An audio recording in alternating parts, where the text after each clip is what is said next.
सादर प्रणाम करता हूँ। यह कविता उस कालखंड की है जब पांडव अज्ञातवास पूर्ण करके वापस आए थे और भगवान श्री कृष्ण शांति दूत बनकर पांडवों में सुलह कराने के लिए आए थे। उन्होंने दुर्योधन से कहा कि आप आधा आधा राज्य आधा पांडवों को दो और आधा कौरवों को दो, लेकिन उस पर दुर्योधन राजी नहीं हुआ। अंत में भगवान श्री कृष्ण ने कहा आप केवल 5 ग्राम दे दो, 5 पांडव 5 ग्राम, लेकिन दुर्योधन इस पर भी राजी नहीं होता है और उल्टे हरि को बांधने का आदेश देता है। इस पर भगवान क्रोधित होते हैं और अपना विराट रूप दिखाते हैं। शुरू करते हैं। हो गया पूर्ण अज्ञातवास, पांडव लौटे वन से साहस, पावक में कनक सदस्य तप कर, वीरत्व लिए कुछ और प्रखर, नस नस में तेज प्रवाह लिए, कुछ और नया उत्साह लिए। सच है विपत्ति जब आती है, कायर को ही दहलाती है, शूरमा नहीं विचलित होते, क्षण एक नहीं धीरज खोते, विघ्नों को गले लगाते हैं, कांटों में राह बनाते हैं, मुख से नतनिक उफ कहते हैं, संकट का चरण न रहते हैं, जो आपदा सब सहते हैं, उद्योग निरत नित रहते हैं। शूलों का मूल नसाने को, पर खुद विपत्ति पर छाने को, है कौन विघ्न ऐसा जग में, टिक सके वीर नर के मग में, हम भोग खेलता है जब नर, पर्वत के जाते पांव उखड़, मानव जब जोर लगाता है, पत्थर पानी बन जाता है। छिपे मानवों के भीतर, मेहंदी में जैसे लाली हो, वर्तिका बीच उजियाली हो, बत्ती जो नहीं जलाता है, रोशनी नहीं रह पाता है। पीसा जाता जब इक्षुदंड, झरती रस की धारा अखंड, मेहंदी जब सहती है प्रहार, बनती ललनाओं का श्रृंगार, जब फूल पिरोए जाते हैं, हम उनको गले लगाते हैं। वसुधा का नेता कौन हुआ, भूखंड विजेता कौन हुआ, अद्भुत जस्तेता कौन हुआ, नवधर्म प्रणेता कौन हुआ, जिसने न कभी आराम किया, विघ्नों में रहकर नाम किया। जब विघ्न सामने आते हैं, सोते से हमें जगाते हैं, मन को मरोड़ते हैं पल पल, तन को झंझोड़ते हैं पल पल, सतपथ की ओर लगाकर ही जाते हैं हमें जगाकर ही। वाटिका और वन एक नहीं, आराम और रण एक नहीं, वर्षा अंधर वातप अखंड, तौरते हैं साधन प्रचंड, मन में प्रसून तो खुलते हैं, भावों में शरण मिलते हैं। कंकरिया जिनके सेठ सुखर, छाया देता केवल अंबर, विपदाएं दूध पिलाती हैं, लोरी गांधियां सुनाती हैं, जो लाशा ग्रह में जलते हैं, वे ही शूरमा निकलते हैं। पर खुद विपत्तियों पर छाजा, मेरे किशोर मेरे ताजा, जीवन का रस ठन जाने दे, तन को पत्थर बन जाने दे, तू स्वयं तेज भयकारी है, क्या कर सकती चिंगारी है।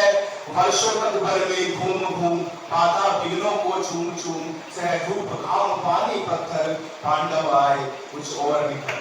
सौभाग्य न सब दिन सोता है, देखे आगे क्या होता है।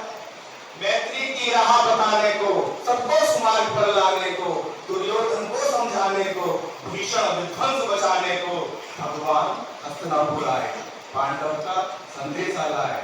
दो न्याय अगर तो आधा दो, उसमें भी यदि बाधा हो, तो दे दो केवल 5 ग्राम, रखो अपनी धरती तमाम, हम वही खुशी से खाएंगे, परिजन पर लस्सी न उठाएंगे। लेकिन दुर्योधन पहली दे न सका, आशीष समाज की ले न सका, उल्टे हरि को बांधने चला, जो था असाध्य साधने चला। जब नाश मनुष्य पर छाता है, पहले विवेक मर जाता है। हरि ने भीषण हुंकार किया, अपना स्वरूप विस्तार किया, भगवान कुपित होकर बोले, जंजीर बढ़ाकर साधु मुझे, आहा दुर्योधन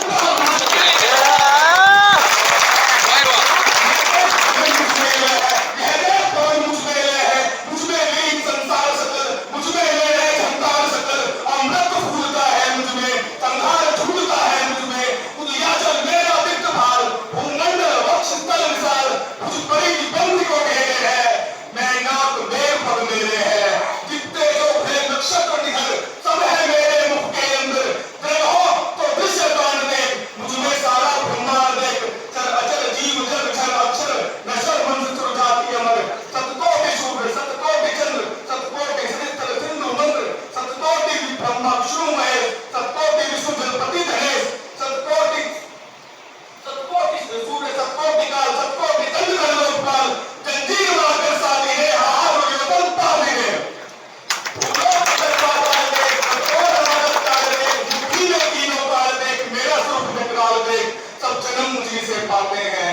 लौट खुशी में आते हैं।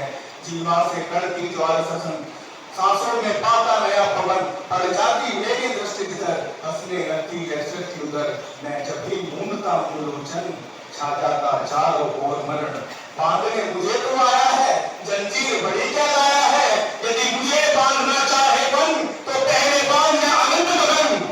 सोने को साध न सकता है, वह मुझे बांध कर सकता है। हित वचन नहीं तूने माना, मैत्री का मूल्य न पहचाना, तो ले मैं भी अब जाता हूँ, अंतिम संकल्प सुनाता हूँ। याचना नहीं अब रण होगा, जीवन है यदि मरण होगा।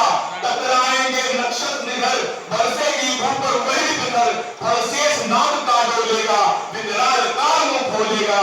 दुर्योधन रण ऐसा होगा, फिर कभी नहीं ऐसा होगा।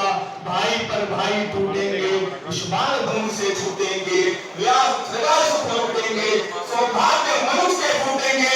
आखिर तो भूसाई होगा, हिंसा का पर्याय होगा। ठीक सभा संत सब लोग करे, चुप थे या थे बेहोश पड़े। केवल दो नर नागा थे,